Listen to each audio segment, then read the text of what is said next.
Better Call Saul viewers might thought they'd finally recovered from Mike Mantrot's death, but a dark callback in Season 6's Waterworks opens that old wound. Mike Mantrot debuted in Breaking Bad as a jack-of-all-trades criminal and Gustavo Fring's right-hand man, but a gruff demeanor and no-nonsense personality immediately endeared Jonathan Banks' character to audiences. By the time an out-of-control Walter White gunned Mike down in Breaking Bad Season 5, viewers were standing firmly on his side and weeping as the cop-turned-crook's life slowly faded away on a river bank. Better Call Saul has made Mike's death even more upsetting by expanding his backstory. Watching Mike start out as a mostly upstanding grandfather before gradually dropping one moral line after another amplified the tragedy around his eventual downfall in Breaking Bad.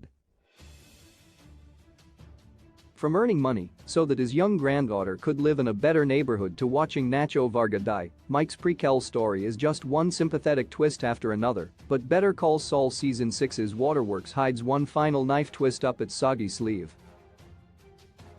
An unexpected phone call from Jimmy McGill prompts Kim Wexler to fly back to Albuquerque, where she makes a legal confession detailing the truth of Howard Hamlin's death and how she and Jimmy conspired to conceal his murder with cartel criminals.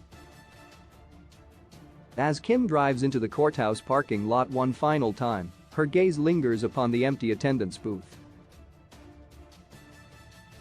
This is where Mike Mantrot worked back in Better Call Saul Season 1, scraping a meager living before being tempted by bigger money underground. The empty booth in Better Call Saul Season 6 with Mike's old job now rendered completely obsolete by ticket machines stands as a sad monument to his passing. The Breaking Bad world has moved on and forgotten Mike. Similar to how Jesse admits Hess never heard of Lalo Salamanca, Better Call Saul's empty parking booth shows the ruthlessness of how major criminals die without a trace.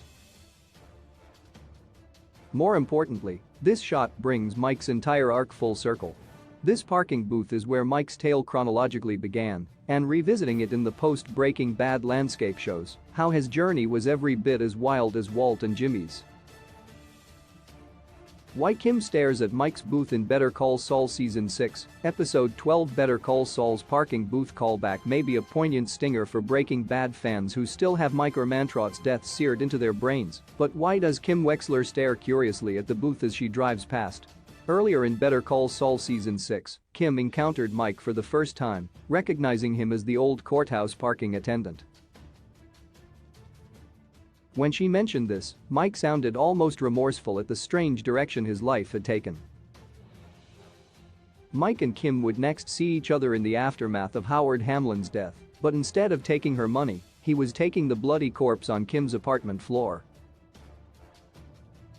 Kim hears about Mike's death from her phone call with Jimmy, so when she drives past the courthouse parking lot booth a day or two later, she's likely remembering the grumpy bald guy who once worked there, weighing up the fact Hess now dead and buried alongside so many others she knew in the Better Call Saul days. Better Call Saul concludes Monday on AMC.